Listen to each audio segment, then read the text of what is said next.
Hi everybody. So a few days ago I was looking through some of the stuff in my documents folder, trying to figure out what I wanted to work on, being bored, that sort of thing. In my documents I have this folder called Random Writings. It mostly consists of random short things that I wrote, and most of those things were at least 2 years ago. There are musings about theater, thoughts about my identity, way too many written scenes about a girl waiting for a husband and being lonely. I've since decided that I don't really care all that much, but that's not the point. And the most random thing is a document containing conversations between me and various characters I've written. I started this document when I was 15, and this will tell you how long ago it was. It was sort of in an AOL Instant Messenger chat format, probably because at the time I'd been hanging out with my brother and his friends on AIM. All the characters had their own text color, and every conversation started with the text,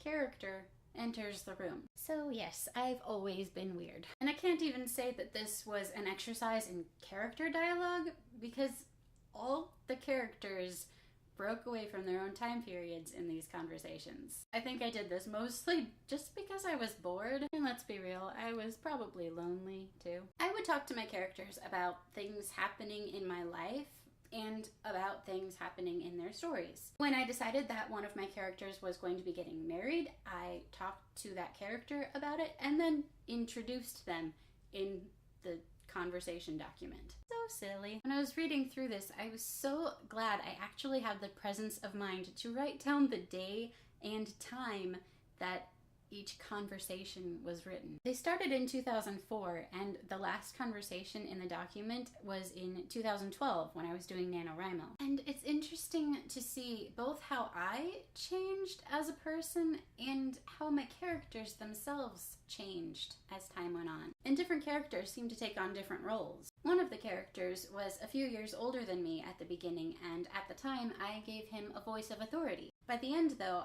I was older than he was, and he took on the voice of a friend, as well as the voice of reason. There were so many characters in this document, but only 2 actually stayed throughout the entire thing. And both of them were characters from the novel I finally wrote during NaNoWriMo. One was my sarcastic, rebellious voice. The other was the voice of reason, and I had fun talking to them in this document. The funny thing is, obviously, these characters were from my own thoughts, but one of them was much kinder to me than I generally was to myself. The final conversation in the document is the only one from 2012, and is a conversation with only the voice of reason character. One of the last things said by this character in the document is, "You are worth more than you think." It was kind of amazing when I reread that. So even if you're making up conversations with pretend people, pay attention to the nice things they say. Because really, you are worth a lot. Thanks for watching.